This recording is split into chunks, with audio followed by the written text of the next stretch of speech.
Squint really hard and look at just the national numbers, you can say that. Yes, we're definitely past the worst of it.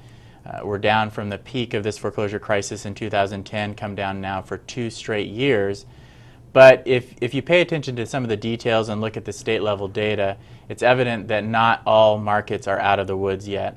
And clearly we actually saw 25 states across the country in 2012 that saw higher foreclosure activity than in 2011.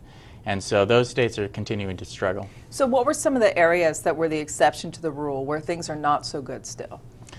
Well, it's states like Florida, where we saw a 53% increase in foreclosure activity, New Jersey, New York, Connecticut, Ohio, Indiana, Illinois. And one thing that those states have all in common is that they use what's called a so-called judicial foreclosure process, which tends to be much more lengthy than many of the other states, and that has slowed down the process of pushing through these foreclosures and why we're seeing the spike in the numbers in 2012. Where are we now as a nation with homeowners who perhaps have not foreclosed on their property, but they're desperately underwater on their mortgages?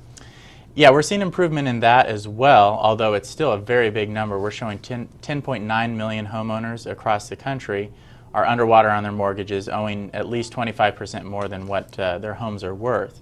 And so those homeowners, that's down, I should say, from a year ago, so that's the good news. Down about 1.6 million homeowners have been lifted out of that negative equity position and now have equity in their homes, which is great for the market. But we still have that 10.9 million, representing 26% of the market, that is kind of stuck. You know, they don't have very many options, and that is holding back the market as well.